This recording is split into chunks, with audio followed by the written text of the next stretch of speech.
మొదటి అధ్యాయంలో అర్జునుడు బావా నేను యుద్ధం చేయను అన్నాడు. రెండో అధ్యాయంలో ఇంకా కంటిన్యూ చేస్తున్నాడు అదే ఇది. I don't want to fight నా యోత్సే. అది అర్జునుడి స్టాండ్ అన్నమాట. ఇప్పుడు రెండో అధ్యాయంలో అర్జునుడు అసలు నేను చావడం బెటరా లేకపోతే చంపడం బెటరా? ధృతరాష్ట్రుడు నన్ను చంపకూరినా సరే, దుర్యోధనుడు నన్ను చంపకూరినా సరే, దుర్యోధనుడు చేతిలో నేను చనిపోవడమే బెటర్ ఏమో. నాకు ఏది మంచిదో తెలియట్లేదు, ఏది కరెక్టో నేను తెలుసుకోలేకపోతున్నాను. కాబట్టి నువ్వు నాకు గైడ్ చేయి కృష్ణ, నేను నీ శిష్యుడు అవుతున్నాను, నువ్వు దయచేసి నాకు గైడ్ చేయి అని అంటున్నాడు అనమాట. ఇవాళ ఆ సెక్షన్ సెకండ్ చాప్టర్ లో అర్జునుడు ఫ్రెండ్షిప్ నుంచి అర్జునుడు కృష్ణుడు మధ్య రిలేషన్షిప్ బావమరుదులు సకుల ఫ్రెండ్షిప్ నుంచి గురు శిష్యుల ఫ్రెండ్షిప్ గా మారబోతోంది. ఆ సెక్షన్ మనం ఇవాళ చూద్దాము.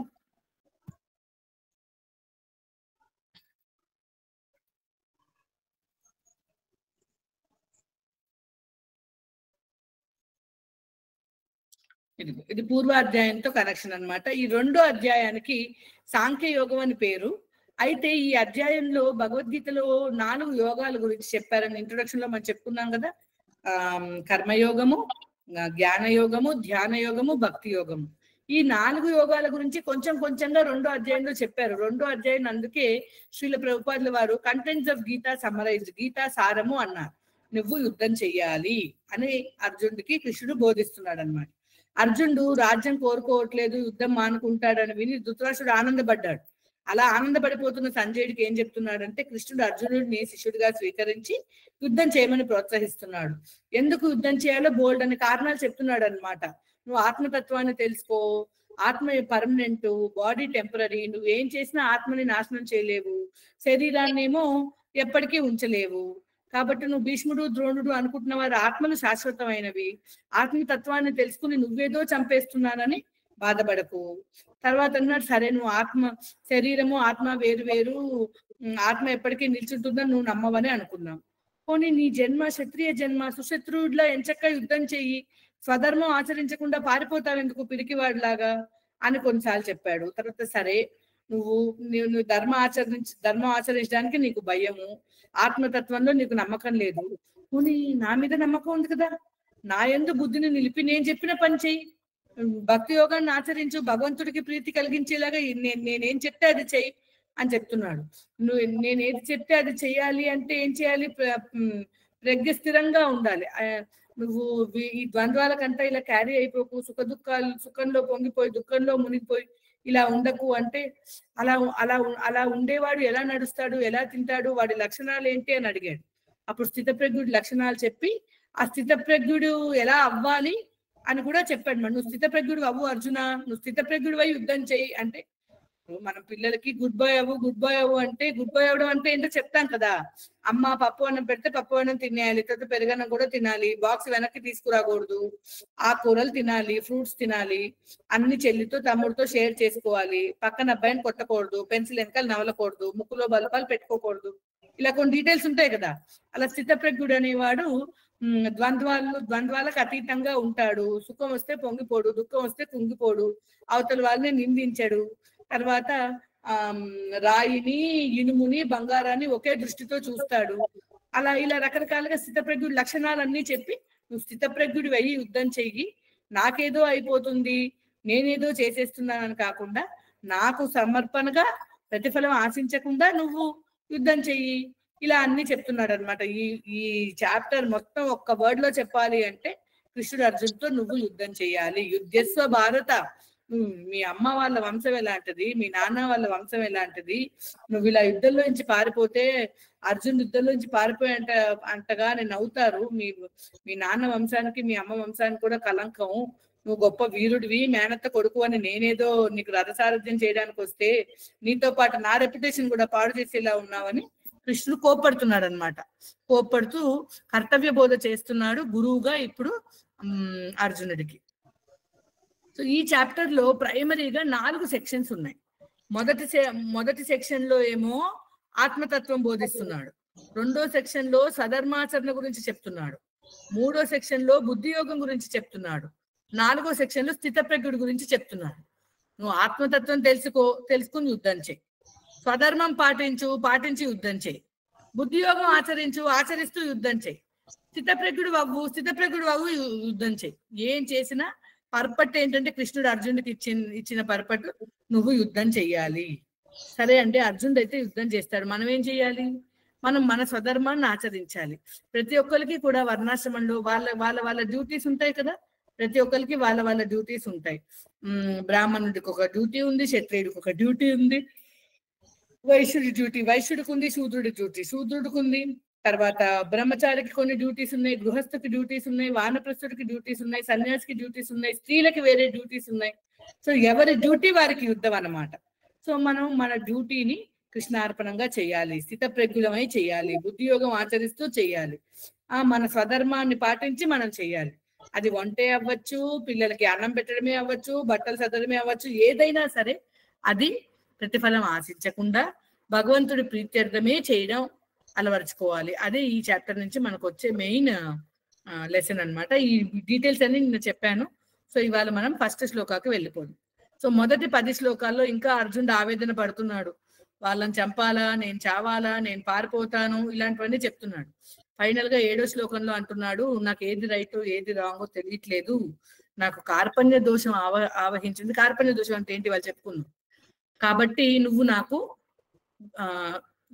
జ్ఞానోపదేశం చెయ్యి కృష్ణ, నేను నీ శిష్యుడిని అవుతున్నాను, గురువై నన్ను నడిపించు అని అర్జునుడు అంటున్నాడు. ఈ మొదటి 10 శ్లోకాల్లో అవి ఇప్పుడు చదువుకోబోతుంది. సంజయ ఉవాచ. నేను శ్లోకం 2 సార్లు చదువుతాను. 2 సార్లు ఎందుకు చదువుతున్నా అంటే ఎవరినైనా అన్మ్యూట్ చేస్తే డిస్టర్బెన్స్ వచ్చేస్తుంది, వినే వాళ్ళకి సరిగ్గా అర్థం కాదు. సో 2 సార్లు చదవడంలో ఉద్దేశం ఏంటంటే మొదటిసారి టైమింగ్ కోసం. మొదటిసారి నేను చదివినప్పుడు మీరు వినాలి, రెండోసారి మీరు కూడా చదవాలన్నమాట. సంజయ ఉవాచ తం తథా కృపయా విష్టం అశ్రుపూర్ణాకులేక్షణం విషీదంతమిదం వాక్యం ఉవాచ మధుసూదనః. సంజయ ఉవాచ తం తథా కృపయా విష్టం అశ్రుపూర్ణాకులేక్షణం విషీదంతమిదం వాక్యం ఉవాచ మధుసూదనః. సంజయుడు పలికెను అలా కరుణతో నిండిన మనసుతో. ఎలా అంటున్నాడు? దీని ముందు మొదటి చాప్టర్ లో ఆఖరి శ్లోకం ఏంటి? నా నాలుక ఎండిపోతోంది, ఒళ్ళు మండిపోతోంది, గాంధీవన్ జారిపోతోంది, నేను యుద్ధం చేయను అర్జున అని కళ్ళ నీళ్ళతో అక్కడ కూలబడిపోయాడు, రథం మీద కూలబడిపోయాడు అర్జునుడు. ఆ తర్వాత సంజయుడు చెప్తున్నాడు, అలా కరుణతో నిండిన మనసుతో, కన్నీళ్లతో నిండిన కన్నులతో దుఃఖిస్తున్న అర్జునుడితో మధుసూదనుడు ఇట్లా నేను ఇప్పుడు కృష్ణుడు మాట్లాడడం మొదలెడుతున్నాడు.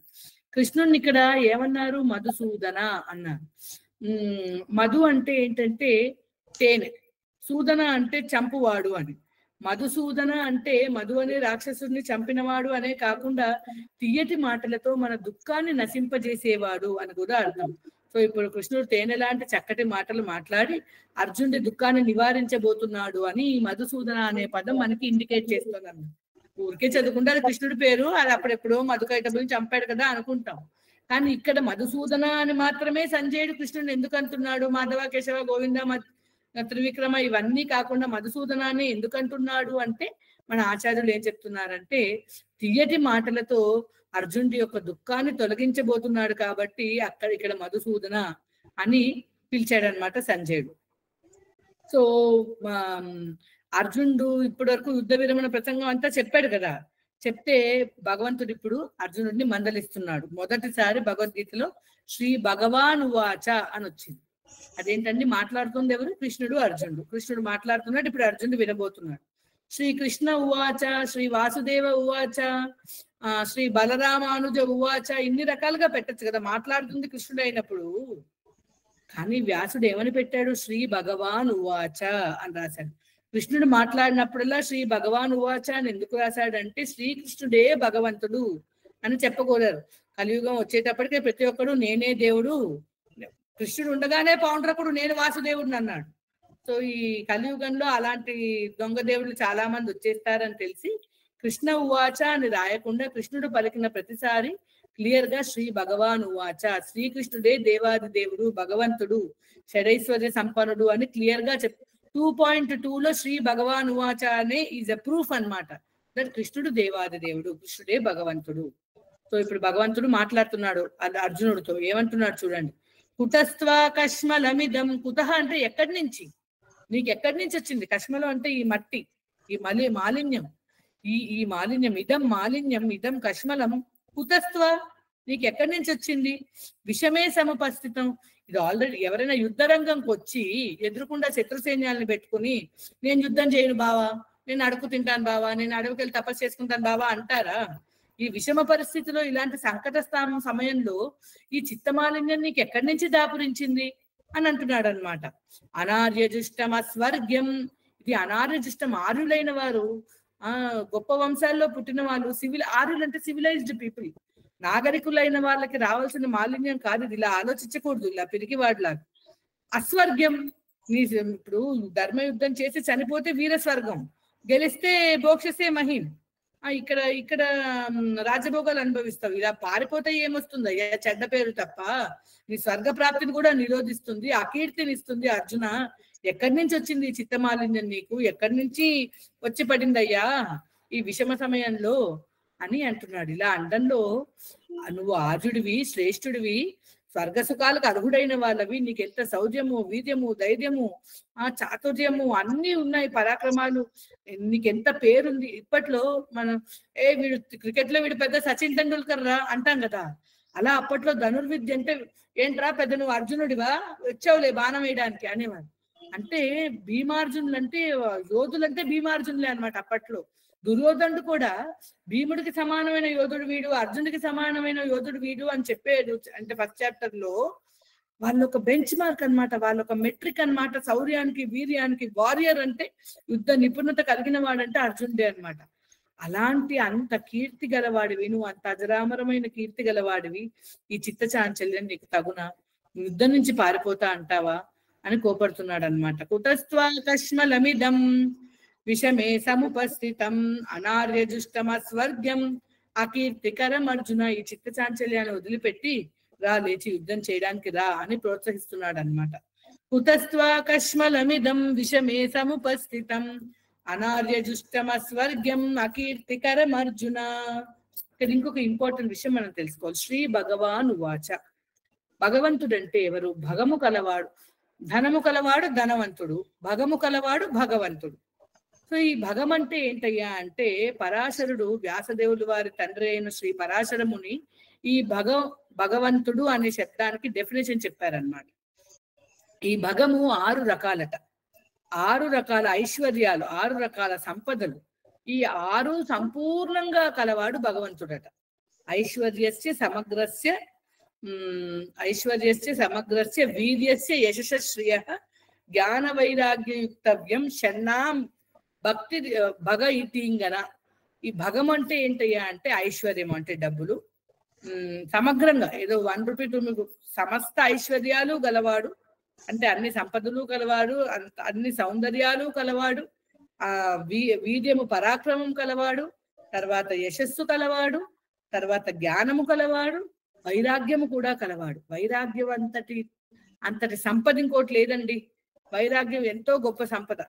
సో ఈ 6 రకాల సంపదలు పరిపూర్ణంగా కలిగిన వాడు భగవంతుడు అని పరాశరముని భగవంతుడు అనే మాటకి డెఫినేషన్ ఇచ్చాడు. ఇక్కడ కృష్ణుడు మాట్లాడుతుంటే భగవంతుడు మాట్లాడుతున్నాడు అని చెప్పి వ్యాసుల వారు శ్రీకృష్ణుడే భగవంతుడు అని నిర్ధారణ చేశారు. ఈ 2 విషయాలు మనం ఈ 2వ శ్లోకంలో తప్పకుండా గుర్తుపెట్టుకోవాలి. సో 3వ శ్లోకంలో ఏమంటున్నాడంటే మరి కొంచెం గట్టిగా తిడుతున్నాడు. క్లైబ్యం మాస్మగమపార్త నైతత్వయుపపద్యతే, క్లైబ్యం మాస్మగమపార్త నైతత్వయుపపద్యతే, క్షుద్రం హృదయ దౌర్బల్యం త్యక్తోత్తిష్ట పరంతప. యాక్చువల్ గా క్లైబ్యం అంటే జస్ట్ పిరికితనం కాదు, క్లైబ్యం అంటే నపుంసకత్వం. ఏమిటిది? నీకు ఇది ఎక్కడి నుంచి వచ్చింది? నీకు ఇది తగదు. నీ వంటి వాడికి, నీ వంటి వీరుడికి ఈ పిరికితనం తగదు. పరంతప, పరులని అంటే శత్రువులని తపింపజేసేవాడా, శత్రువులని నశింపజేసేవాడా, శత్రువుల్ని భయపెట్టేవాడా. త్యక్త, దీన్ని వదిలే, ఈ హృదయ దౌర్బల్యాన్ని త్యక్త, వదిలేసే. శుద్రమైన హృదయ దౌర్బల్యాన్ని, తుచ్చమైనది, నీచమైనది, ఇలా వీరుడి వై ఉండి పారిపోతాను, నేను తపస్సు చేసుకుంటానంటే ఇది నీకు తగింది కాదు. త్యక్త, దాన్ని వదిలేసి ఉత్తిష్ట, లే, విడిచిపెట్టి లే, యుద్ధం చేయిదా అని చెప్తున్నాడు అనమాట. మహానుభావులైన భీష్ముణ్ణి ద్రోణుణ్ణి ఎదిరించి యుద్ధం చేయడం సబబేనా? అలా చేయొచ్చా? అర్జునుడు అంటున్నాడు, యుద్ధం చేయడానికి నేను పిరికివాడిని కాదు, కానీ మా నాన్న పోయాక భీష్మ పితామహుడు తాతయ్య నన్ను ఎంత ప్రేమగా ఎంతలా పెంచారు, మమ్మల్ని దగ్గరుండి మా ఆలన పాలన అన్ని చూసుకున్నారు. ద్రోణాచార్యులు గురువు గారు ఎంత ప్రేమతో నాకు చదువు నేర్పారు. వాళ్ళు ఆ ప్రేమమూర్తుల్ని నాకు పూజ్యులైన వారిని ఎలా నేను చెప్పగలను కృష్ణ, నువ్వు ఎలా చెప్తున్నావు అలా అని అర్జునుడు క్వశ్చన్ చేస్తున్నాడు. అర్జున ఉవాచ కథం భీష్మమహం సంఖ్యే ద్రోణం చ మధుసూదన ఇషుభి ప్రతియోత్స్యామి పూజార్హ వరిసూదన. వాళ్ళు పూజార్హులు. హరిసూదన, హరి అంటే ఎనిమి, సూదన అంటే చంపేవాడు. నువ్వేమో నీ ఎనిమిస్ ని చంపుతావా, నన్నేమో తాతగారిని గురుగారిని చంపమంటావా? ఇది ఎక్కడ న్యాయం అయ్యా అంటున్నాడు. పూజార్హులైన వాళ్ళని నేను ఎలా వాళ్ళని బాణాలు, ఇషుభిహి అంటే బాణాలు, ఈ వాళ్ళు వేసే బాణాలకి తిరుగు బాణాలు వేసి పూజార్హులైన వాళ్ళని నేను ఎలా ఎదుర్కోగలను? హతం ఎలా? భీష్ముడిని సంఖ్య అంటే యుద్ధములో ఆ భీష్ముడిని ద్రోణుడిని నేను ఎలా ఎదుర్కోను మధుసూదన? వాళ్ళ మీద బాణాలు సంధించడం, వాళ్ళ పాదాల మీద పువ్వులేసి పూజించాలి, కానీ నేను వాళ్ళపై బాణాలు వేసి వాళ్ళతో దెబ్బలాడడం అది ఎలా రైట్ అవుతుంది? అది అసమంజసం కదా అని. నువ్వైతే వెళ్ళి ఉగ్రసేనుడిని గాని సాందీపని మునిని గాని బాణాలు వేస్తావా? నాకు మాత్రం మా తాతగారిని గురువు గారిని చెప్పమని చెప్తున్నావు, ఇది తగునా? నువ్వేమో మధుసూదనుడివి, హరిసూదనుడివి, నన్ను మాత్రం సజన సూదన అవ్వమంటున్నావా అని బాధపడుతున్నాడు అనమాట. యుద్ధం చేయకపోతే మరి ఏం చేస్తావు? నువ్వు శత్రువుడివి. శత్రుడు అనేవాడు రాజ్యపాలన చేయాలి. రాజ్యమే లేకపోతే ఏం పాలిస్తారయ్యా నువ్వు, మీ అన్నలు తమ్ముళ్ళు అని అంటే, అప్పుడు సరే నేను ఆల్టర్నేటివ్ ప్రొఫెషన్ వెతుక్కున్నా అని నెక్స్ట్ శ్లోకాలో చెప్తున్నాడు అనమాట. గురున హత్వా హి మహానుభావాన్ శ్రేయో భోక్తుం భైక్ష్యమపీహ లోకే. భిక్షం ఎత్తుకుంటాను. ఇలా గురువులని, పెద్ద బావులు, మహానుభావులు అందరినీ చంపడం కన్నా అడుక్కు తింటాం మేలయ్యా అంటున్నాడు. గురున హత్వా హి మహానుభావాన్ శ్రేయో భోక్తుం భైక్ష్యమపీహ లోకే హత్వార్థ కామాన్స్తు గురూనిహైవ భుంజీయ భోగాన్ రుధిర ప్రదిగ్ధాన్. మహానుభావులైన గురువులను చెప్పడం కంటే ఈ లోకంలో బిచ్చమెత్తుకుని బ్రతకడం మేలు. అర్ధకాములైన గురువులను చంపితే ఈ లోకంలో రక్తసిక్తములైన రాజ్యభోగాలని అనుభవించాలి. అత్వార్థ కామాస్తు గురువునిహైవ. అంటే ఎవరు చక్కటి గురువులు ఉన్నారయ్యా, అందరూ కూడా మీ డబ్బుల కోసం వచ్చి మీ తాతగారి పంచం చేరిన వారే అని ద్రోణాచార్యుని అంటాడేమో కృష్ణుడని. అర్ధకాములై వచ్చినా సరే ఆ గురువులను చంపడం వల్ల ఈ రక్తసిక్తమైన ఏదైతే రిజల్ట్ వస్తుందో అది నాకొద్దు. గురువులను చంపి రక్తంతో తరిసిన భోగాలను ఆస్వాదిస్తే స్వర్గం వస్తుందా? మహానుభావుడు మహాజందు పితామహుడైన భీష్ముని చంపితే కీర్తి వస్తుందా? ద్రోణుడు లాంటి పూజలైన పెద్దవాళ్ళని చంపడం ఏమన్నా గొప్ప? అనార్యజుష్టం అస్వర్గ్యం అంటున్నావే, వీళ్ళని చంపితే నేను ఆర్యత్వం నిలబడుతుందా? నేను సివిలైజ్డ్ పర్సన్ అవుతానా? ఈ పెద్దవాళ్ళని చంపితే స్వర్గానికి వెళ్తానా? వీళ్ళని చంపడం నాకు స్వర్గానికి అర్హత సంపాదిస్తుందా? ఇది నేను ఒప్పుకోలేను కృష్ణ. ఇది నాకు ఏం చేయాలో తోచట్లేదు, నా కర్తవ్యం ఏంటో నాకు అర్థం కావట్లేదు అంటున్నాను. నచైతద్విద్మా కతరన్నో గరీయో యద్వా జయేమాయ దివానో జయేయుహు. యుద్ధంలో వాళ్ళని మనం జయిస్తే మంచిదో, మనని వాళ్ళు జయిస్తే మంచిదో నాకు అర్థం కావట్లేదు. ఎవరు ఓడిపోయినా మనకే బాధ అని అంటున్నాడు అనమాట. నా చైతద్విద్మ, నాకు తెలియట్లేదు, ఈ విషయం నాకు అర్థం కావట్లేదు. యానేవ హత్వా న జిజీవిషామ తేవ స్థిత ప్రముఖే దార్త రాష్ట్ర. ఇప్పుడు అందరూ కూడా నా కజిన్స్, వాళ్ళు లేకుండా వాళ్ళ యుద్ధం జయించి నేను నా జయించినది నా ఎంజాయ్మెంట్ ఎవరితో పంచుకోను అంటున్నాడు. యుద్ధం చేయడం శ్రేష్టమా చేయకుండా శ్రేష్టమా అనేది తెలియట్లేదు. To do or to not to do తెలియట్లేదు. యుద్ధంలో మనం వాళ్ళను జయిస్తే మంచిదో, మనలను వాళ్ళు జయిస్తే మంచిదో నాకేమీ అర్థం కావడం లేదు. ఎవరిని జయించిన తర్వాత మనం జీవించాలని కోరుకోమో ఆ ధార్తరాష్ట్రులే ఎదుట నిలిచి ఉన్నారు. యుద్ధం చెయ్యాలా మానాలా, చేయడం మంచిదా మానేయడం మంచిదా? ఒకవేళ మనం యుద్ధం చేస్తాం సరే, గెలవాలని కోరుకోవాలా వద్దా? ఓడిపోతేనే నయం అనుకోవాలా? దుర్యోధన వాళ్ళందరినీ గెలిచితే విజయం లభిస్తే వాళ్ళందరూ చచ్చిపోతే నిజంగా మనం ఆ విజయాన్ని ఆనందించగలమా? పరాజయం లభిస్తే వాళ్ళ చేతిలో ఓడిపోయి సుఖంగా జీవించగలమా? గెలిచినా బాధే ఉంది, ఓడినా బాధే ఉంది. ఏమి యుద్ధం కృష్ణ ఇది, నాకేం చెయ్యాలో తోచట్లేదు అని తర్వాతి శ్లోకంలో నేను నీ శిష్యుడిని అవుతున్నాను, నువ్వు నాకు కర్తవ్య బోధన చెయ్యి, నువ్వు నాకు మార్గదర్శనం చెయ్యి, నేను ఏం చేయాలో నాకు క్లియర్ గా చెప్పు అని వేడుకుంటున్నాడు అనమాట 7వ శ్లోకంలో. అయితే ఈ 7వ శ్లోకంకు ఒక వైశిష్ట్యం ఉంది. మనం కూడా చాలా సార్లు జీవితపు క్రాస్ రోడ్స్కి వచ్చేసి ఉంటాం. ఇది చేయాలా, అది చేయాలా, ఈ కాలేజ్లో చేరాలా, ఆ కాలేజ్లో చేరాలా, ఈ ఉద్యోగంలో చేయాలా, ఆ ఉద్యోగంలో చేరాలా. ఆడపిల్లలు అయితే ఇప్పుడు ఇప్పుడు ఉద్యోగంలో చేరాలా, అమ్మ నాన్న పెళ్లి చేసేసుకోమంటున్నారు, పెళ్లి చేసేసుకోవాలా. ఈ క్రాస్ రోడ్స్ లోకి ఎప్పటికీ ఉంటాం మనం. సో ఏది రైటో ఏది రాంగో మనకు తెలియనప్పుడు కొంతమంది ఆచార్యులు ఏం ప్రిస్క్రైబ్ చేస్తున్నారంటే ఈ కార్పణ్య దోష శ్లోకాన్ని రెగ్యులర్ గా పఠిస్తూ ఉండి, కృష్ణ నేను నీ వాడిని, నాకు ఏది రైటో ఏది రాంగో తెలియట్లేదు, ఏ డెసిషన్ తీసుకుంటే నాకు నీ శ్రవణ కీర్తనాదులు చేసే అవకాశం ఎక్కువ లభిస్తుందో, నీ భక్తుల సాంగత్యం ఎక్కువ లభిస్తుందో, నిన్ను చేరే అవకాశం ఎక్కువ లభిస్తుందో, ఆ డెసిషన్ ఏంటో నాకు ఏదో విధంగా తెలియచేయమని భగవంతుడిని ప్రార్థిస్తూ ఈ శ్లోకాన్ని చదివితే మనకి డెసిషన్ మేకింగ్ కి క్లారిటీ వస్తుందని చెప్తారనమాట. కార్పణ్య దోషోపహత స్వభావః పృచ్ఛామి త్వాం ధర్మ సమ్మూఢ చేతాః యశ్రేయస్యాన్నిశ్చితం బ్రూహి తన్నే శిష్యస్తేహం షాది మాం త్వాం ప్రపన్నం.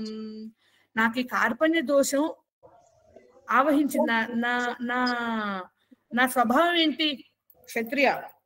గాంధీవం అంటే అలా గాంధీవం పక్కన పడే అంటే పక్కన పడే అనేవాడిని చంపేశాడు అనమాట అర్జునుడి వ్రతం. అలాంటి నా స్వభావం ఏదైతే ఉందో, నా వీర స్వభావాన్ని, నా కార్పణ్య దోషం అపహత అంటే దొంగిలించడం అన్నమాట. ఈ కార్పణ్య దోషం వల్ల నా స్వభావం పోయింది, నా క్షత్రియ స్పిరిట్ పోయింది. ధర్మ సమ్మూఢ చేత, ఏది ధర్మము, ఏది నేను చేయవలసిన పని, ఏది నేను చేయకూడని పని నాకు తెలియట్లేదు. అందుకని సమ్మూఢ అంటే ఐఎమ్ కన్ఫ్యూజ్డ్. నా మనసు ధర్మాధర్మ వివేకాన్ని కోల్పోయింది. కాబట్టి పృచ్ఛామి నేను నిన్ను అడుగుతున్నాను ఏ శ్రేయస నిశ్చితంగా మాకు ఏది శ్రేయస్కరమో బ్రూహి తన్మే బ్రూహి, అది నువ్వు నాకు చెప్పు. శిష్యస్తేహం నేను నీ శిష్యుడిని అవుతున్నాము. షాదిమాం త్వాం ప్రపన్న నీకు శరణు వేడి నిన్ను వేడుకుంటున్నాను. నీ శిష్యుడిని శరణు జొచ్చిన నాకు నువ్వు ఉపదేశం ఇవ్వు. నిజంగా మాకు ఏది శ్రేయస్కరమో అది మాత్రమే సెలవివ్వు కృష్ణ అని అడుగుతున్నాడు అనమాట. శ్రేయస్కరమైన నీ ఉపదేశంతో నా శోకాన్ని నివారించు అని అడుగుతున్నాడు. ఎందుకో కూడా తర్వాత శ్లోకంలో చెప్తాడు. సో ఇప్పుడు నువ్వు గురువు అయ్యి నాకు బోధ చెయ్యి, ఏది రైటో అని చెప్తున్నాడు. ఇక్కడ కార్పణ్య దోషం అంటే ఏంటో ప్రభుపాద గారు మనకి ఈ భాషలో వివరిస్తున్నారు. కృపణుడు అంటే ఎవరు? కృపణ అంటే ఎగ్జాక్ట్ గా చెప్పాలంటే పిసినారి వాడు, కంజూస్ అని అర్థం. కంజూస్ అంటే ఏంటంటే సపోజ్ నా దగ్గర 100 రూపాయలు ఉన్నాయి, ఆకలేస్తుంది, వెళ్ళి ఓ 25 రూపాయలు పెట్టుకుని మంచిగా భోంచేయచ్చు. నేనేం చేస్తాను, 1 రూపీ పెట్టి చాయ్, ఇప్పుడు 1 రూపీ చాయ్ రావట్లేదేమోలే, టీ బ్రెడ్ కొనుక్కుని తినేసి డబ్బులు దాచుకుంటున్నాను అనుకో, అప్పుడు నన్ను ఏమంటారు? పిసినారి అంటారు. అంటే నాకు అంతకన్నా బాగా తినగలే అవకాశం ఉండి కూడా తినలేదనుకో, నేను కంజూస్. అలా డబ్బులు దాచుకుంటూ ఉన్న ఫెసిలిటీని వాడుకోకపోతే పిసినారి అంటారు. అలా మనము హ్యూమన్ బాడీ ఏదైతే ఉందో, మానవ శరీరంలో మనము ఆహార నిద్ర భయమైతునాదులు కాకుండా ఇంకా చాలా చేయవచ్చు. నేనెవరు, భగవంతుడు ఎవరు, ఆయనతో నాకు గల సంబంధం ఏంటి అని ఈ హ్యూమన్ ఫార్మ్ ఆఫ్ లైఫ్ లో మాత్రమే మనకు ఆ విచక్షణ ఉంటుంది. ఆహార నిద్ర భయమైతున్నానం సామాన్యమేత పశుభిన్నరానం ధర్మోహి ఏకో అధికో విశేషో ధర్మేణ హీన పశుభి సమాన. ఆ భోంచేయడం, నిద్రపోవడం, తర్వాత మీదకి ఎవరైనా వస్తే మనం కాపాడుకోవడం, పిల్లల్ని కంటం, ఇవి యానిమల్స్ చేస్తున్నాయి, మనము చేస్తున్నాయి. ఇంకా కొన్ని యానిమల్స్ మనకన్నా బెటర్ గా చేస్తున్నాయి. ఎలిఫెంట్ అంత తినగలమా, పోలార్ బేర్లా పడుకోగలమా, పందిలా కుక్కలా ఒకే కాన్పులో 10 మందిని కనగలమా, లేకపోతే ఇప్పుడు కుక్కో సింహమో ఉందనుకో, అవేమో ఒక ఇల్లు, దానికి గాడ్రేజ్ లాకు, ఒక రివాల్వరు, దానికి మళ్ళీ పర్మిషన్, డిఫెన్స్ కి వాటికి ఇంత స్ట్రాంగ్ మెకానిజం లేదు, ఇంత కాంప్లికేటెడ్ మెకానిజం లేదు. కూరలు తర్వాత గోర్లతో వాటిని అవి కాపాడుకోగలరు. సో మనం తినడంలో ఎలిఫెంట్ కన్నా గ్రేట్ కాదు, పడుకోవడంలో పోలార్ బేర్ కన్నా గ్రేట్ కాదు, పిల్లల కందంలో కుక్క పంది కన్నా గ్రేట్ కాదు. మనం 3 పుట్టారు 4 పుట్టారంటే పేపర్లో వార్త వస్తుంది, అవునా? అవి ఒకే కాన్పులో ఎంతమందిని కంటున్నాయి. మైథునం కూడా పావురం అయితే నిమిషానికి ఎన్నోసార్లు కలుస్తాయి పావురాలు. హ్యూమన్స్ కి ఆ కెపాసిటీ కూడా లేదు. మన డిఫెన్స్ కూడా కుక్కకిను సింహంకు ఉన్న కెపాసిటీ మనకి లేదు. సో ఆహార నిద్ర భయమైతున్నదులో కూడా మనం ఏం సుపీరియర్ కాదు, మనకన్నా సుపీరియర్ జంతువులు ఉన్నాయి. మరి మనిషి ఎలా సుపీరియర్ అయ్యాడంటే ఇది రైట్, ఇది రాంగ్, ఇది చేయదగిన పని, ఇది చేయకూడని పని, ఇది ధర్మము, ఇది నా డ్యూటీ అనే ఆ విచక్షణ ఏదైతే ఉందో అది మనిషికి మాత్రమే ఉంది. అది ఉపయోగించుకోకపోతే కనుక నువ్వు మనిషివి కాదు, ఆ పశువుతోటే సమానము. ఆహార నిద్ర భయమైతున్నదులకి మాత్రమే మనం మన హ్యూమన్ ఫార్మ్ ఆఫ్ లైఫ్ ని వేస్ట్ చేసేస్తే మనని కృపణులు అంటారు. భౌతికమైన వాటి కోసమే జీవితాన్ని వెచ్చిస్తే మనం పిసినారి వాళ్ళం. మనం మన హ్యూమన్ ఫార్మ్ ఆఫ్ బాడీలో మనకున్న ఫుల్ ఫెసిలిటీస్ ని మనం వాడుకోవట్లేదు. ఉన్న ఫెసిలిటీ మొత్తం వాడుకోకపోతే వాడు కంజూస్ అన్నమాట. సో బ్రాహ్మణుడు అనేవాడుకి కృపణుడు అనేవాడు కంప్లీట్ ఆపోజిట్. బ్రాహ్మణుడు అనేవాడు ఏం చేస్తాడు, తన తన తన ఉనికిని మొత్తం ఇతరుల శ్రేయస్సు కోసం వాడుతాడనమాట. ఉదారమైన వాడు. ద్రోణాచార్యుడిని బ్రాహ్మణుడికి బెస్ట్ ఎగ్జాంపుల్ గా చెప్తారు. తనను చంపడానికే దుష్టజుమ్నుడు పుట్టాడని తెలిసిన అర్హుడైన వాడు కాబట్టి తనను చంపడానికి కావాల్సిన అస్త్ర విద్య అంతా కూడా దుష్టజుమ్నుడికి నేర్పించాడు. దాచుకోకుండా విద్య నేర్పించిన గొప్ప గురువు గారు ద్రోణాచార్యుడు. అలా ఈ కార్పణ్య దోషానికి నేను లోనయ్యాను. కార్పణ్య దోషం అంటే ఏంటంటే నేను సుశత్రువుడిని తెలుసు, అయినా సరే ఈ భౌతికమైన భయాలు నన్ను పీడిస్తున్నాయి, ఈ దోషానికి నేను లోనయ్యాను అని అర్జునుడు గుర్తుపట్టాడు. అర్జునుడి గ్రేట్నెస్ ఏంటంటే కార్పణ్య దోషానికి లోనయ్యి నేను కార్పణ్య దోషానికి లోనయ్యానని గుర్తించి నన్ను నేను కాపాడుకోలేను, దానికి గురువు గారు మద్దతు కావాలని తెలుసుకుని కృష్ణుడికి శరణు వేడుతున్నారు.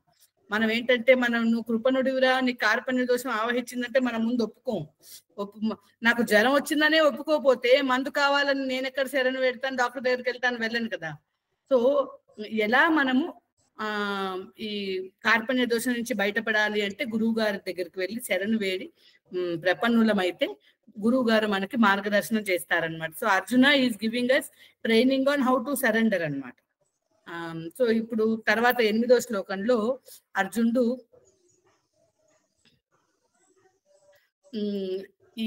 ఏదైతే ఈ కార్పణ్య దోషం ఉందో దానివల్ల కలుగుతున్న శోకము ఎంతలా నన్ను బాధ పెడుతోందంటే నాకు ఈ రాజ్యం భూలోక రాజ్యమే కాదు దేవలోకాధిపత్యం లభించినా సరే నాకు ఈ బాధ పోయేలా లేదు, ఈ దుఃఖం పోయేలా లేదు, నాకు ఏ ఉపాయం తోచట్లేదు అని చెప్తున్నాడు అనమాట. నహి ప్రపశ్యామి మమాపనుద్యాత్ యచ్చోకముచ్చోషణమింద్రియాణం అవాప్య భూమా వసపత్న్యమృద్ధం రాజ్యం సురానామపి చాధిపత్యం. చూడండి, శోకం ఉచ్చోషణం ఇంద్రియానం, నా ఇంద్రియాలన్నిటినీ ఈ శోకం ఎండగట్టేస్తోంది, కాల్చేస్తోంది. అవాప్య భూమా వసపత్నం వృద్ధం. సపత్నులు అంటే ఎనిమీస్ అన్నమాట. సో ఈ భూమి మీద అసలు ఎనిమీసే లేకుండా టోటల్ భూమి మీద మొత్తం భూలోకంలో సిరి సంపదలతో నిండిన రాజ్యాధిపత్యం లభించిన రాజ్యం సురాణం అంటే సురులు అంటే దేవతలు, దేవతాలోకానికి ఆధిపత్యం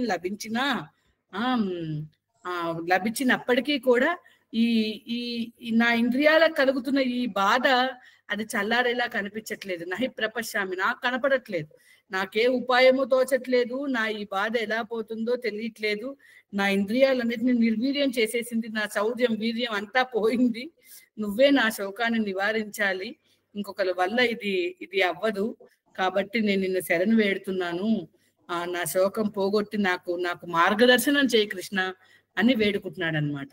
సో ఇప్పుడు తర్వాతి శ్లోకంలో ఇలా మాట్లాడాక అర్జునుడు ఏం చేశాడో చెప్తున్నారనమాట. సంజయ ఉవాచ ఏవముక్త్వా హృషీకేశం గుడాకేశ పరంతప నయోత్స్యైతి గోవిందం ముక్త్వా తూష్ణీం బభూవః. సంజయ్ ధృతరాష్ట్రుడితో అంటున్నాడు, ఇలా చెప్పాక కృష్ణుడికి ఇట్లా చెప్పి శత్రువులకు సంతాపం కలిగించగల సామర్థ్యం పరంతప, అవతల వాళ్ళు తప్పించిపోవాలి, అర్జునుడి బాణం వేస్తే వాడు చచ్చాడే అని అర్థం అనమాట. సో అలాంటి అర్జునుడు ఈ విధంగా మాట్లాడాడు, హృషికేశుడితో మాట్లాడాడు. అర్జునుని ఇక్కడ ఏమని పిలుస్తున్నారు, గుడాకేశుడు అని పిలుస్తున్నారు అనమాట. గుడాకేశ అని ఎందుకు పిలుస్తున్నారంటే గుడాకం అంటే నిద్ర, గుడాకం అంటే అజ్ఞానం, నిద్ర అజ్ఞానానికి ప్రతీక. జ్ఞానము వెలుతురు జ్ఞానానికి ప్రతీక. సో ఈ చీకటి నిద్ర అనే అజ్ఞానాన్ని గుడాకాన్ని ఈశః జయించిన వాడు. సో శ్రీకృష్ణుడి సాంగత్యం వల్ల, శ్రీకృష్ణుడితో స్నేహం వల్ల, శ్రీకృష్ణుడి పట్ల ఉన్న భక్తి వల్ల అర్జునుడు అజ్ఞానాన్ని నిద్రని జయించిన వాడు అనమాట.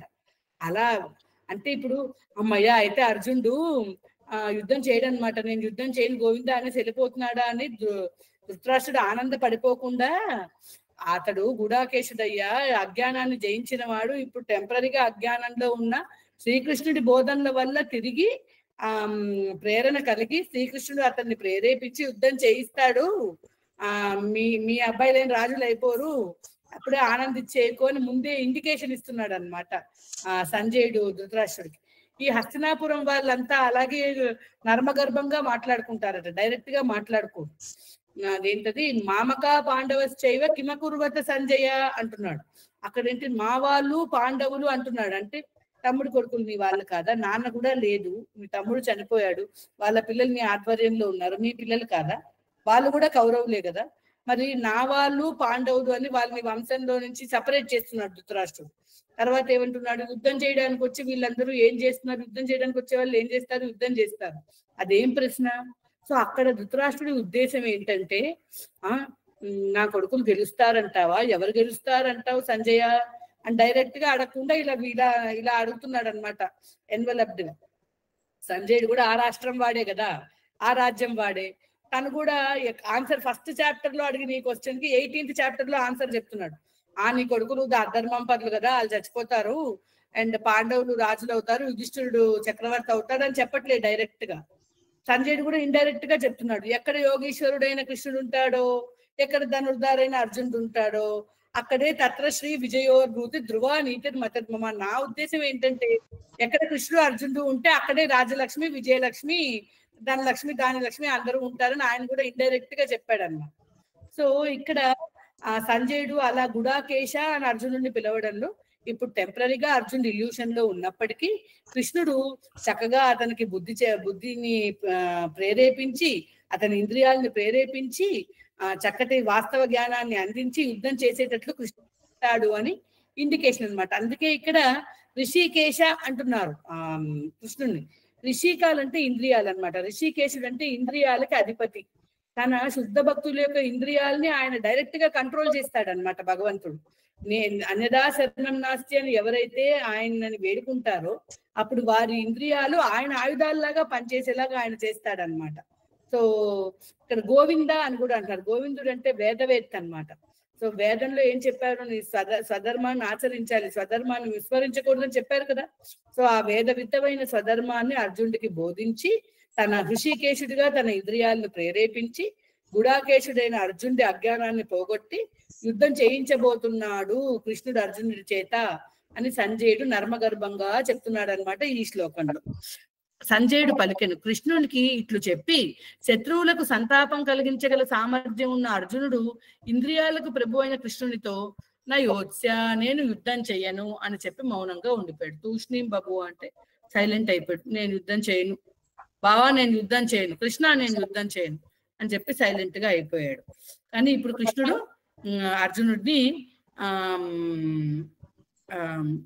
అర్జునుడికి జ్ఞానోపదేశం చేయబోతున్నాడు.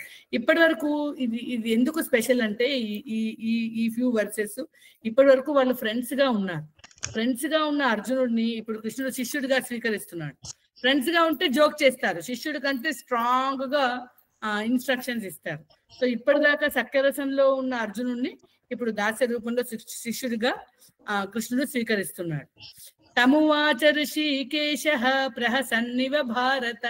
ప్రహసన్నివ నవ్వుతున్నట్ట. ఎందుకు నవ్వుతున్నాడంటే వీరుడిలా కాకుండా ధీరుడుగా ఉండాలని ఇప్పుడు ప్రబోధించబడు. ఫ్రెండ్ అయిన అర్జునుడు ఇలా శిష్యుడుగా మారుతుంటే మందహాసంతో కృష్ణుడు ఈ విధంగా బోధిస్తున్నాడు అనమాట. తమువాచ ఋషికేశః ప్రహసన్నివ భారత సేనయోరుభయోర్మధ్యే విషీదంతమిదం వచః. ఓ భారత, ఉభయసేనల నడుమ శోకమగ్నుడై ఉన్న అతనితో, అంటే ఎవరితో, అర్జునుడితో శ్రీకృష్ణుడు మందహాసముతో ఇట్లనెను. భారత అని ధృతరాష్ట్రుడిని సంబోధించడంలో బోలంత వెటకారం ఉందన్నమాట. భరత వంశంలో పుట్టిన భరతుడిలాగా రాజ్యం విడిచిపెట్టడం నీ వల్ల అవుతుందా? భరత మహారాజు మంచి పీక్ లో ఉన్నప్పుడు రాజ్యాన్ని వదిలేసి అడవులకు వెళ్ళాడు. అడవులకు వెళ్ళి తపస్సు చేసుకుంటూ ఉన్నాడు. అలా భరత వంశంలోని వాళ్ళకి రాజ్యం పట్ల అటాచ్మెంట్ ఉందా? నువ్వు భరత వంశంలో పుట్టి ధృతరాష్ట్ర గట్టిగా రాష్ట్రాన్ని పట్టుకున్నావు, దృఢంగా రాష్ట్రాన్ని పట్టుకున్నావు అని నువ్వు కూడా భారత వంశుడివేనా అని వెటకారంగా భారత అని పిలుస్తున్నాడు అనమాట సంజయుడు. సో వీరుడిలా కాకుండా ధీరుడిలా ఉండు అని చెప్పి తర్వాత 5 శ్లోకాల్లో ఆత్మతత్వాన్ని బోధించడం మొదలెడుతున్నాడు కృష్ణుడు. మనం కృష్ణుడు అర్జునుడికి బోధించిన ఆత్మతత్వం, ఆత్మ యొక్క వైశిష్ట్యం చాలా స్పెషల్. అది మనం రేపటి నుంచి రేపు చదువుకుందాము. వీటిని టీన్ వర్సెస్ అంటారు. ఇప్పుడు టీనేజ్ అంటే 13, 14, 15, 16, 17, 18, 19 కదా. టీనేజ్ చాలా ఇంపార్టెంట్. అలాగే 2వ అధ్యాయంలోని ఈ టీన్ వర్సెస్ చాలా ఇంపార్టెంట్. నువ్వంటే శరీరం కాదు, నువ్వంటే ఆత్మ. ఆత్మ కోయబడదు, కాల్చబడదు, తడపబడదు, ఎండబెట్టబడదు. ఆత్మ శాశ్వతమైనది, శరీరము తాత్కాలికమైనది. ఈ తాత్కాలికమైన శరీరంతో శాశ్వతమైన ఆత్మకి శ్రేయస్సు కలిగేలా ప్రవర్తించవచ్చు. ఈ వివరాలన్నీ ఆత్మ శరీరము, ఆత్మ శరీరము, ఆత్మానాత్మ వివేక జ్ఞానాన్ని నెక్స్ట్ ఫ్యూ వర్సెస్ లో నెక్స్ట్ సెక్షన్ లో కృష్ణుడు అర్జునుడికి ఇవ్వబోతున్నాడు. రేపటి క్లాస్ చాలా ఇంపార్టెంట్. అందరూ తప్పకుండా జాయిన్ అవ్వండి. ఇప్పటి వరకు మనం చెప్పుకున్న ఈ ఫస్ట్ 10 శ్లోకాలు, 2వ అధ్యాయంలోని ఫస్ట్ 10 శ్లోకాల్లో ఏమన్నా డౌట్స్ ఉంటే హ్యాండ్ రైజ్ చేయండి. ఒకసారి ఇప్పుడు మొదటిసారి వింటున్న వాళ్ళు తప్పకుండా ఒకసారి ఇంట్లో చదువుకోండి. భగవద్గీత యథాతథం నుంచి భాష్యాలు అవి చదువుకోండి. వినగా వినగా మనకి అది ఇంకా ఇంకా ఆకలింపు అవుతుంది అనమాట. మొదటిసారి విన్నప్పుడు చాలా ఇన్ఫర్మేషన్ లా అనిపించిన వినగా వినగా మీకు ఓహోహో అప్పుడు అని మీకు అంటే కనెక్షన్స్ వస్తాయన్నమాట. ఏ దగ్గర చెప్తున్నారు. నాగమణి మాతాజీ, మద్దాల నాగమణి మాతాజీ అడగండమ్మా. మాతాజీ ఊరికి రెండు మాటలు మీరు చెప్పిన దాంట్లో 2 మాటలు ఉన్నాయి. ఒక చెప్తాను మాతాజీ. గొల్లవాడు శ్రీకృష్ణుడు, ఉపనిషత్తులు గోవులు, అర్జునుడను దూడ నిమిత్తం హితికి ఇచ్చెను గీతామృతము. మీరు చెప్పిన దాంట్లో ఇది సరిపోతుందని చెప్పిన మాతాజీ. ఇది ఎవరో ఇది మన శంకరాచార్య వారు రాసిన గీతామాత్మ శ్లోకాలు. అదేంటది సర్వోపనిషదో గావో దోగ్ధ గోపాల నందన పార్థో వత్స సుధీర్ భోక్త దుగ్ధం గీతామృతం. ఆ శ్లోకాన్ని ఎవరో తెలుగులో రాశారు, తెలుగించారనమాట. ఏకం శాస్త్రం దేవకి పుత్ర గీతం. అది నెక్స్ట్ది. మీరు ఇప్పుడు చెప్పిన వర్డ్స్ ఏమో సర్వోపనిషదో గావోకి అంతా ఉంది. లేట్ అవుతుందని నేను మీరు చెప్పినారు కదా దూడ కృష్ణుడు అని ఆ 2 లైన్లు చెప్పారు మాతాజీ. మీ దగ్గర 7 శ్లోకాలకి తెలుగు ఇది ఉంటే మన గ్రూప్ లో నాకు పంపించండి, నేను గ్రూప్ లో పెడతాను. Okay Mataji. Okay Mataji. So ఈ 10 శ్లోకాల్లో ఇవాళ అమ్మా పాట మాదిరి ఉంది మాతాజీ. ఇది పాట కాదు, శ్లోక రూపంలోనే ఉంది. పాటలా పాడుతున్నారేమో కానీ బాగుంది. తెలుగులో సింపుల్ గా రాశారు. అందరికి సంస్కృతం కన్నా తెలుగు ఈజీగా అర్థం అవుతుంది కాబట్టి మనం గ్రూప్ లో పోస్ట్ చేద్దాం. మీరు నాకు పంపించండి. సో ఈ 10 శ్లోకాస్ లో మనం ఇప్పుడు చెప్పుకున్న 10 శ్లోకాస్ లో ఎవరికైనా ఏమైనా డౌట్స్ ఉంటే హ్యాండ్ రైజ్ చేయండి. ఓకే, సో మనం ఇప్పుడు 11:40 అయిపోయింది. యాక్చువల్లీ నేను ఇవాళ భీష్మ ప్రేయర్ స్టార్ట్ చేయాలనుకుంటున్నాను. సో మన నిత్య సాధన సంఘాలు తర్వాతి అంశమైన నిత్యం భాగవత సేవయాలో భాగంగా మనం భీష్మ స్తుతి చదువుకోబోతున్నాం. భీష్ముడి గురించి మనం కొన్ని వివరాలు ఇవాళ మనం చెప్పుకుందాం.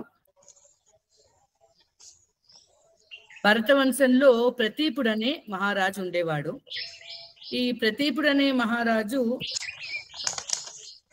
ఒకసారి గంగా తీరానికి వెళ్తే గంగాదేవి వచ్చి ఒకసారి ఆయన ఒడిలో కూర్చుంటుంది అనమాట. ఆయన కుడి తొడ మీద కూర్చుంటుంది. నన్ను పెళ్లి చేసుకుంటావా అని అడుగుతుంది అనమాట. అప్పుడు ఆయన ఏం చెప్తాడంటే నువ్వు నా కుడి తొడ మీద కూర్చున్నావు కాబట్టి నా కూతురుతో సమానం. సో నిన్ను కోడలు చేసుకుంటాను. కోడలు కూతురు సేమ్ పొజిషన్ కదా. నేను నా కోడలు చేసుకుంటాను. నా కొడుకు శంతనుడిని నువ్వు పెళ్ళాడు అని ప్రతీప మహారాజు గంగాదేవికి చెప్తాడు. అప్పుడు శంతనుడు తర్వాత కాలంలో ఆ నదీ తీరానికి వచ్చినప్పుడు వాళ్ళు గంగని చూసి పెళ్లి చేసుకోవాలని ఆశపడి పెళ్లి చేసుకుంటామని శంతనుడు అడుగుతారు. అప్పుడు గంగాదేవి నాకు కొన్ని కండిషన్స్ ఉన్నాయి, నా కండిషన్స్ కి నువ్వు ఒప్పుకుంటే నేను నిన్ను పెళ్లి చేసుకుంటాను అని చెప్తున్నాను. ఏంటది అంటే, నేను ఏం చేసినా నువ్వు మాట్లాడకూడదు, నువ్వు నా మాటకు ఎదురు చెప్పావంటే నేను నిన్ను వదిలి వెళ్ళిపోతాను అంటు. సరే సరే, నేను నీకు ఇష్టం వచ్చినట్టు, నీకు నచ్చినట్టుండు అని పెళ్లి చేసుకుంటాను. శంతనుడు గంగాదేవి పెళ్లి చేసుకుంటారు. పెళ్లి చేసుకున్నాక ఏమవుతుంది, బాబు పుడతాడు. ఒక బాబు పుడితే ఆ పుట్టిన పసికందును తీసుకెళ్లి గంగలో పడేస్తుంది. హఠాత్ పరిణామానికి అసలు పాపం శంతనుడు అవాక్ అయిపోతాడు అనమాట, చాలా దిమ్మెరిపోతాడు. కానీ ఏమి అడగనన్నాడు, ఏమి చెప్పనన్నాడు, ఏమి అడగలేకపోతాడు. ఆ తర్వాత ఇంకొక బాబు పుడతాడు. వాటిని కూడా అలాగే పసిగుడ్డును తీసుకెళ్లి నీళ్ళల్లో పడేస్తుంది. శంతనుడికి ఏడుపు వచ్చేస్తుంది, ఏమిటిది తల్లయ్యుండి ఇలా చేస్తోంది, ఎవరిమా అని ఇట్లా చాలా బాధపడిపోతాడు, కుమిలిపోతాడు, తల్లడిల్లిపోతాడు. ఆ భరత వంశం యొక్క చక్రవర్తి కదా, ఫ్యూచర్ చక్రవర్తులను తీసుకెళ్లి అలా నీళ్ళలో పడేస్తోంది. 1 2 3 4 5 6 అలా ఏడుగురు పిల్లల్ని పడేస్తుంది. 8వ వాడిని పడేయడానికి వెళ్తుంటే ఇంకా అసలు శంతనుడు ఆగలేక, ఆగు, నువ్వు ఎందుకు ఇలా చేస్తున్నావు, నువ్వు తల్లివేనా, అలా పిల్లల్ని నీళ్ళల్లో పడేస్తున్నావు, ఏమిటి దారుణమైన పని, నేను చూడలేకపోతున్నాను అని చెప్తే అప్పుడు గంగ అంటుంది, నువ్వు ఇచ్చిన మాట తప్పావు కాబట్టి నేను వెళ్ళిపోవాలి, కానీ వెళ్ళిపోయే ముందు నేను ఎందుకు ఇలా చేస్తున్నానో వివరించి వెళ్తాను అని చెప్తుంది అనమాట. ఈ శంతనుడు ఒక గంధర్వుడు అనమాట. గంగాదేవి ఏమో అక్కడ స్వర్గంలో ఉంటుంది కదా, ఇతను ఒక గంధర్వుడు కదా, గానం చేస్తూ ఉంటాడు. అతని పేరు మహాభిషుడు. ఎందుకు మన గూగుల్ మాత మహాపండితురాలు, అడిగితే వెంటనే చెప్తుంది. మహాభిషుడు అని అక్కడ ఒకసారి బ్రహ్మసభలో మహాభిషుడు పాడుతూ ఉంటాడు. గంగాదేవి అక్కడ ఉంటుంది. అయితే ఏదో మారుతం ఏదో వీచి ఆవిడ బయట తొలగిపోతే ఇద్దరు కళ్ళార్పకుండా ఆవిడ కేసు చూస్తారు. ఈవిడ కూడా ఆనందిస్తుంది. వాళ్ళిద్దరు గ్లాన్సెస్ ఎక్స్చేంజ్ చేసుకుంటారు. ఒక సభలో మీరు సభా మర్యాదని ధిక్కరిస్తూ ఇలా బిహేవ్ చేస్తున్నారా, మర్చుల్లాగా లస్టీ లుక్స్ ఇచ్చుకుంటున్నారా, అయితే మీ ఇద్దరు వెళ్ళి భూలోకంలో పుట్టండి బ్రహ్మ వాళ్ళని శపిస్తాడు. ఆ మహాభిషుడే శంతనుడుగా పుడతాడు. గంగ గంగ కూడా వెళ్ళి కొన్నాళ్ళు భూమి మీద అవతరించారు.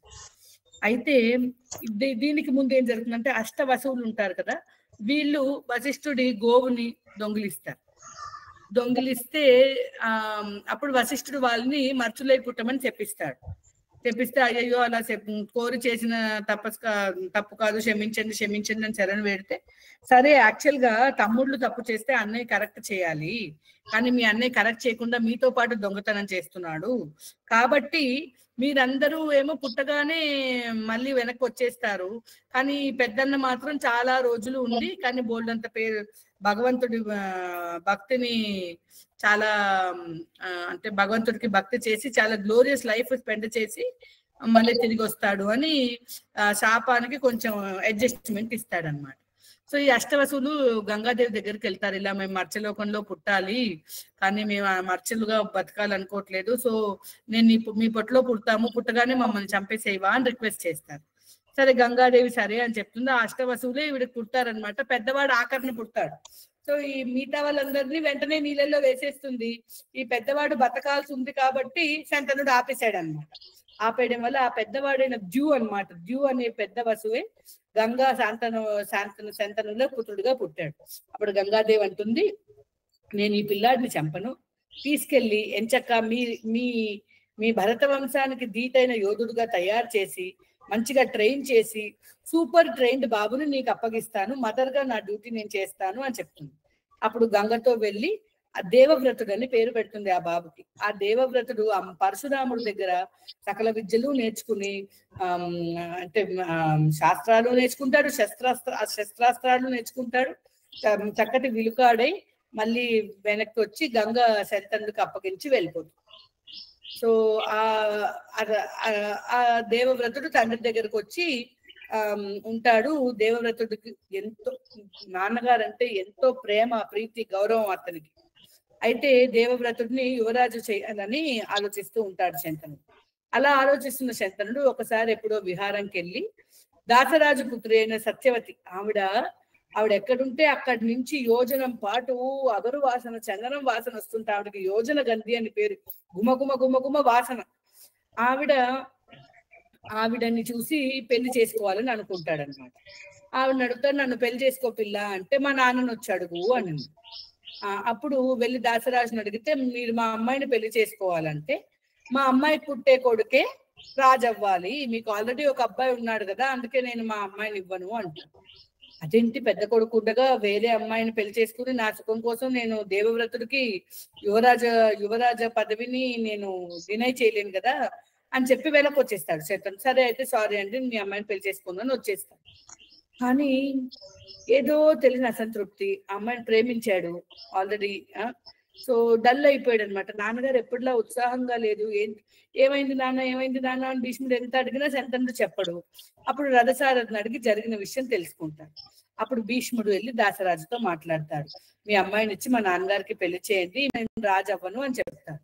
నువ్వు రాజవ్వవు, సరే రేపు పొద్దున నీ పుట్టిన కొడుకులు ఫైటింగ్ చేసి నా కొడుకులు చంపేసి వాడు రాజు అయిపోతాను అంటే, సరే నా కొడుకు ఉంటే కదా ప్రాబ్లం, నేను పెళ్ళే చేసుకోను, నాకు పిల్లలే ఉండరు, ఇదిగో నేను అఖండమైన బ్రహ్మచర్యాన్ని ఇప్పుడే స్వీకరిస్తున్నాను, అండ్ నేను రాజు అవ్వను, నేను పెళ్లి చేసుకోను, పిల్లల్ని కన్ను, హస్తినాపుర సింహాసనం మీద ఎవరుంటే వాళ్ళకి నేను సేవకుడిగా ఉండి వాళ్ళ రక్షణ బాధ్యతను స్వీకరిస్తున్నాను అని ఒక భీషణమైన ప్రతిజ్ఞ చేస్తాడనమాట. అలా ప్రతిజ్ఞ చేశాక దేవవ్రతుడికి భీష్మ ప్రతిజ్ఞ చేశాడు కాబట్టి భీష్ముడు అనే పేరు చాలా అంటే అది ఫిక్స్ అయిందనమాట. అప్పటి నుంచి ఆయన అందరూ భీష్ముడు అని పిలుస్తూ ఉన్నారు. సో ఇవాళకి కథ ఇంతటితో ఆపుతున్నాను. భీష్ముడి బయోగ్రఫీ ఇంకొంచెం రేపు చెప్పుకుని అప్పుడు మనం ఈ భీష్మస్తుతి భాగవతంలో ఉన్న కాంటెక్స్ట్ చెప్పుకున్నాక అప్పుడు భీష్మస్తుతి మనం మొదలెట్టుకుందాం. భీష్ముడు తన శరీరాన్ని చాలిస్తూ కృష్ణుడిని కీర్తించిన ప్రేయర్స్ కన్నా ముందు పాండవులకు చేసిన ఉపదేశాలు చెప్తూ నీ ఫ్రెండ్ గా ఉన్నవాడు ఈయన సాక్షాత్తు దేవదేవుడే అని యుధిష్ఠిరుడికి చెప్పిన కొన్ని శ్లోకాలు ఉన్నాయి. అవన్నీ చదువుకుని అప్పుడు మనం ఆ కాంటెక్స్ట్ వచ్చాక మనం భీష్మస్తుతి చెప్పుకుందాం. సో ఇప్పుడు ఎవరికైనా ఏమైనా సందేహాలు ఉంటే 2-3 సందేహాలు అడగండి అని వాళ్ళ క్లాస్ ఇంతటితో ముగిద్దాం. సో ఉత్తమ శ్లోక గుణానువర్ణనంలో మనం ఇది వరకు నేర్చుకున్న శ్లోకాల్లో ఒక శ్లోకం మనం నైవేద్యం పెట్టుకున్నప్పుడు చదువుకోవడానికి ఒక చక్కటి శ్లోకం చదువుకుందాం. అది ఇవాళ మనం రిపీట్ చేద్దాం. యా ప్రీతిర్విదురార్పితే మురరిపో, యా ప్రీతిర్విదురార్పితే. మీలో ఎవరైనా ఒకళ్ళు రిపీట్ చేయండి, నేను చెప్తా ఉండండి. నేను చేస్తాను మాతాజీ. ఎవరది? సునీత. సునీత మాతాజీ. హరే కృష్ణ మాతాజీ. నేను చెప్తాను. ఏంటమ్మా లేదు మాతాజీ, అది ఎక్కడుందో వెతకాలి. అప్పుడు నేను రేపటి నుంచి శ్లోక కూడా వేస్తాను. ఇవాళకి ఓన్లీ రిపీట్ చేయండి. సునీత మాత్రం రిపీట్ చేయండి.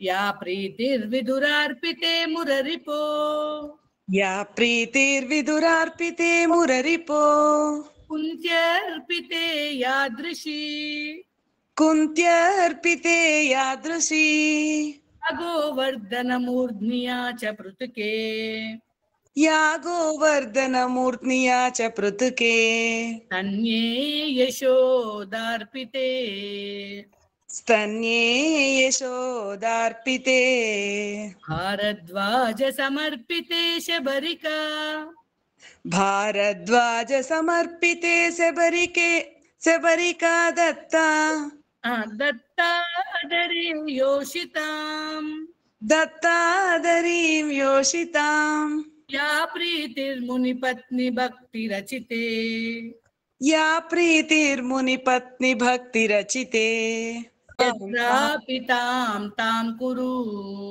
అప్యత్రాపితాం తాం కురు. ఈ టెక్స్ట్ మళ్ళీ వాళ్ళు పంపిస్తాము. ఈ శ్లోకానికి అర్థం అయితే ఏంటంటే, ఏ విధంగా అయితే ప్రీతితో విదురుడు సమర్పిస్తే నువ్వు పళ్ళు బదులు తొక్కలు తినేసావో, యా ప్రీతి విదురార్పితే మురరిపో, ఓ మురాసురుడిని చంపినవాడా, కుంతి అర్పితే యాదృశి, మీ మేనత్త కుంతి సమర్పించిన భోజనాన్ని ఎంత ప్రేమగా స్వీకరించే. వాళ్ళ అత్త సగం రోజులు వనాల్లోనే ఉంది, వాళ్ళ ఇంట్లో లాగా లడ్డూలు పాయసాలు ఏం పెట్టలేదు. ఏదో కందమూలాలు, ఉడకేసిన చిలకడ దుంపలు, చిలకొట్టిన జామ పళ్ళు ఏవో పెట్టుంటుంది వాళ్ళ అత్త కదా, సింపుల్ కిచిడి. అలా మీ అత్త పెట్టిన కుంతి అర్పితే యాదృశి, కుంతి సమర్పించిన ఆ సింపుల్ ఆఫరింగ్ ని ఎంత ప్రేమగా స్వీకరించావో. యా ప్రీతిర్ విదురార్పితే మురరిపో, కుంతి అర్పితే యాదృశి, యా గోవర్ధన మూర్ధ్నియా చ పృతుకే, ఆ గోవర్ధనం మీద గోపబాలుడితో కలిసి చద్ది మూటలు ఎంత ప్రేమగా స్వీకరించావో. పృథుక తండ్రులాలంటే అటుకులు అన్నమాట. సుధాముడిచ్చిన అటుకులని ఎంత ప్రేమగా స్వీకరించావో. గోవర్ధనం మీద కూడా అటుకులు తిన్నాడేమో. యాగోవర్ధన మూర్ధ్ని యాచ పృథుకే స్తన్యే యశోదార్పితే, ఆ యశోదాదేవి స్తన్యాన్ని ఎంత ప్రేమగా గ్లోలావో. స్తన్యే భారద్వాజ సమర్పితే, భారద్వాజమును కూడా రాకుమారుడి వేషం నుంచి ఎస్టిక్ వేషంకి మారగానే, యతి వేషంకి మారగానే first meal in the forest Bharadwaja ఆశ్రమంలోనే. ఆ భరద్వాజుడు సమర్పించిన సింపుల్ కందమూలాల్ని ఎంత ప్రియంగా స్వీకరించావో. భారద్వాజ సమర్పితే శబరికా దత్తే, ఆ శబరి మాత ఇచ్చిన పళ్ళని ఎంత ప్రేమగా స్వీకరించావో. అదరే యోషితాం, ఆ గొల్లబామల యొక్క పెదవులను ఎంత ప్రేమగా నువ్వు ఆస్వాదించావో. ఆ మునిపత్నులు తీసుకొచ్చిన అన్నపానాలను ఎంత ప్రియంగా స్వీకరించావో. నేను పెట్టిన ఈ నైవేద్యాన్ని కూడా అంతే ప్రేమతో స్వీకరించు స్వామి అని అడుగు. అప్యత్రాపి తాం కురు, వాళ్ళందరి నైవేద్యాలని ప్రేమగా ఎలా స్వీకరించావో నేను పెట్టిన ఈ నైవేద్యాన్ని కూడా అంతే ప్రేమతో స్వీకరించవా అని స్వామిని అడుగుతున్నాం అనమాట. మనం నైవేద్యం పెట్టి మంత్రాలు అవి చదివి తలుపులేసి ఇవతలకు వచ్చాక ఈ శ్లోకం చెప్పుకోవచ్చు. అప్పుడు ఆయన భక్తులందరినీ గుర్తు చేస్తే ఆ భక్తుల కృప వల్ల ఆయన మన నైవేద్యాన్ని తప్పక స్వీకరిస్తాడు. అందుకే జనరల్ గా మనం నైవేద్యం పెట్టేటప్పుడు డైరెక్ట్ గా కృష్ణ తిను అని చెప్పాం అనమాట. మనం ముందుగా మన గురువు గారికి ఆ పళ్ళాన్ని ఇచ్చి కృష్ణుడికి సమర్పించమంటాం. గురువు గారు వాళ్ళ గురువు గారికి, వాళ్ళ గురుగారు వాళ్ళ గురువు గారికి, తర్వాత మహాప్రభువుల వారికి, వాళ్ళు రాధమ్మకి ఇస్తే అప్పుడు రాధమ్మ ఇదిగో ఫలానా వాళ్ళు నాకన్నా చక్కగా ప్రేమగా నీకోసం వండి తెచ్చారు కృష్ణ తిను అంటే అప్పుడు కృష్ణయ్య తింటాడనమాట. మనకి డైరెక్ట్ గా ఆయనకి సమర్పించే అర్హత లేదు మనకి. మన గురువుల కృప వల్ల మనం వండిన ఆ పదార్థాన్ని మనం ఎప్పుడైతే గురువులకి సమర్పిస్తామో వాళ్ళు మన తరఫున తీసుకెళ్లి కృష్ణస్వామికి సమర్పిస్తారనమాట ఆ పరంపరలో. అందుకని మనం భక్తుల్ని గుర్తు చేసి కృష్ణుని ఆనంద పెట్టి కృష్ణుడు మన నైవేద్యాన్ని స్వీకరించేలాగా మనం రిక్వెస్ట్ చేయొచ్చు అనమాట. సో ఈ శ్లోకాన్ని అందరూ చదువుకుని రోజు నైవేద్యం పెట్టడంలోని ఆనందాన్ని పూర్తిగా పొందుతారని కోరుకుంటున్నాను. రేపటి నిత్య సాధన సంఘ కార్యక్రమంలో మనం మళ్ళీ కలుసుకుందాము. ఆ 2వ అధ్యాయం కొనసాగిద్దాము. కృష్ణుడు రేపు అర్జునుడికి ఆత్మతత్వం బోధించబోతున్నాడు. మనం అందరం కూడా ఆత్మతత్వం తెలుసుకుని ఆత్మతత్వ జ్ఞానులం అవుదాం. తర్వాత భీష్మ పితామహుల స్టోరీ కంప్లీట్ చేసి మనం ఆ అధ్యాయం కాంటెక్స్ట్ కి ముందున్న శ్లోకాలన్నీ మనం ఒక 2-3 శ్లోకాలు రేపు చదువుకుంటాం. కృష్ణ రామ ముకుంద వామన వాసుదేవ జగద్గురో మాత్స్య కచ్చప నారసింహ వరాహ రాఘవ పాహి మాం దేవదానవ నారదాది మునీంద్ర వంద్య దయానిధి దేవకీ సుత దేహి మే తవ పాద భక్తిమచంచలం దేవకీ సుత దేహి మే తవ పాద భక్తిమచంచలం దేవకీ సుత దేహి మే తవ పాద భక్తిమచంచలం దేవకీ సుత దేహి మే తవ పాద భక్తిమచంచలం. హరే కృష్ణ. రేపు నిత్య సాధన సంఘ 10ంటికి మళ్ళీ కలుద్దాం. హరే కృష్ణ.